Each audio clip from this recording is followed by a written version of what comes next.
is Christmas. Okay po? So sa bawat isa sa atin, may kwento ng biyaya at pag-asa na nagmumula kay Jesus. Kaya ngayong gabi, ipapakita natin kung paano nagniningning ang kwento natin sa buong taon. Para po simulan ang ating programa, tinatawagan ko po si Pastor Ed sa ating panalangin. Sa inyo ng pagdalo at Panginoon ay sila kayo pasalamatan sa bawat isa sa inyo. Merry Christmas sa inyo. Kaya palakpakan mga boys.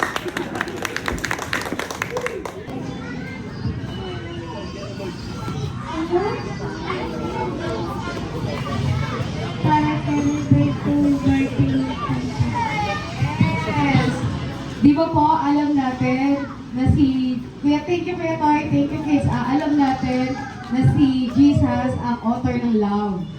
So kaya tayo may Christmas party para magbigayan tayo ng pagmamahala ng love. Tama Kuya Ate?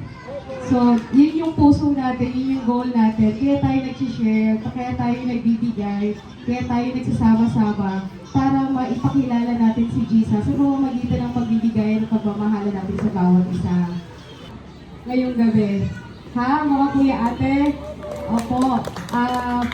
Patuloy tayong maging mapagpasalamat sa kung ano man yung matanggap natin, ano man yung biyaya na ibibigay sa atin ngayong gabi.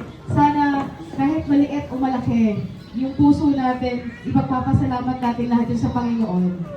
Maraming salamat at enjoy the party! Merry Christmas po sa ating lahat.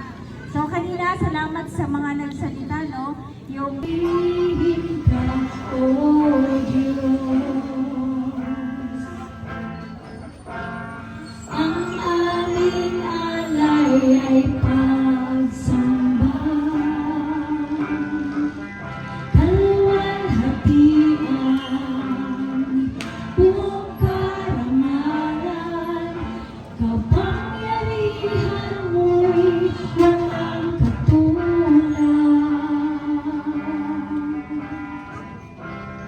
Pumupuri ka, O Diyos, aming awit, tingin ang aming tinig, isisigaw sa buong mundo. Ikaw ang tunay na Diyos.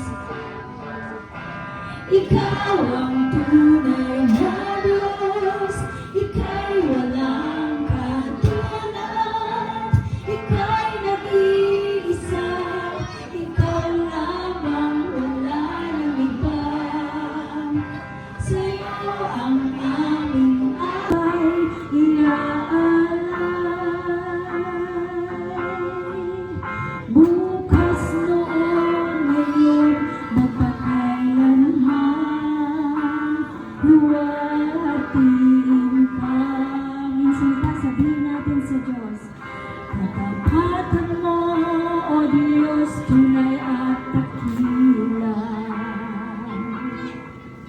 Ang pag-ibig mo'y wagas at walang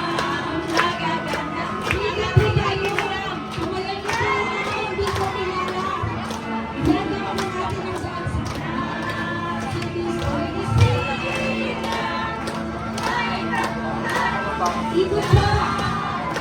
Ang nakakalabuhan ng tatlong tao ay Christ mo ay mamaya ay Angelina. Bagong taon ay nagbagong buhay. Nawinigaya ang kasimarang. Tayo magsikap upang mapantan natin ang ibig at siyang naghari.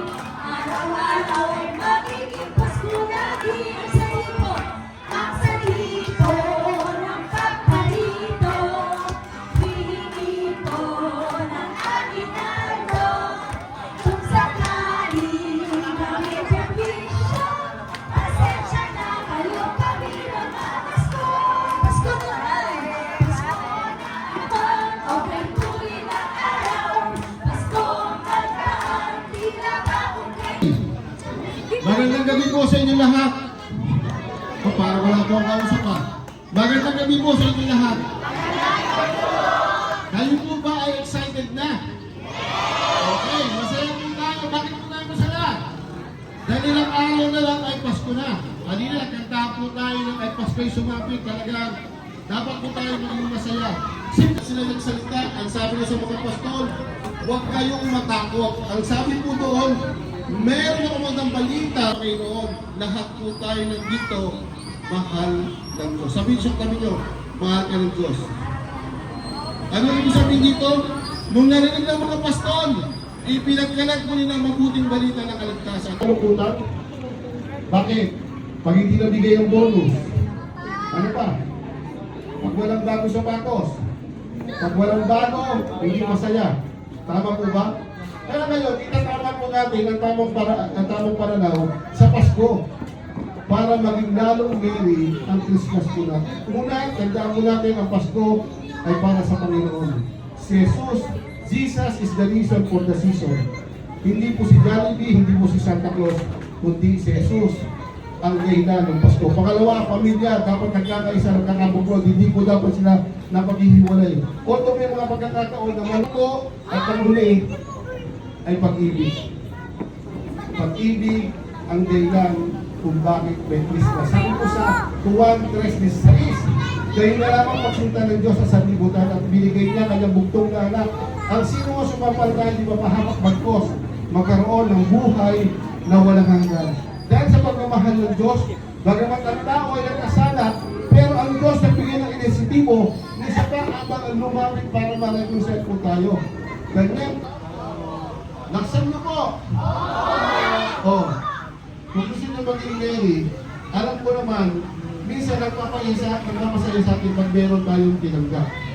Pero babalik pa rin natin sa kahayaan ng Diyos, baliktad. Kung gusto natin maging masaya, magbigay po tayo. Dahil ang Diyos sa puna ng ikot na kanyang bibigay. Sino yung mahal mo sa buhay na yan? Ha? Ba't di mo magin? Marami pa si Joby. Joby, at saka si Mama. At saka si Ate. At yung mga tinig sa dibdib at maging masaya ang Pasko natin. Kasi ang hirap eh, kung meron kang kaaway, masasalubong mo sa kanto. Wala ka naman sapatos, magsisintas ka para maiwasan siya. Palayain natin ngayong Pasko, kung meron po tayo nakagalit, o meron tayo nakagalit, panahon na para hilungin ang puso, para maging meron ang Christmas natin, bigyan natin ng regalo yung nakagalit po natin at magiging masaya ang Pasko natin. Dahil iyan ang diwa ng Pasko. Pagdating ay katuparan ng mga pag-asa dahil sinabi mo, lumapit kami, nabibigyan ang lupa at bibigyan mo kami ng pahingan. Ama, kung sa galing ito, may mga kapatid kami na mayroong mga pasabi, problema,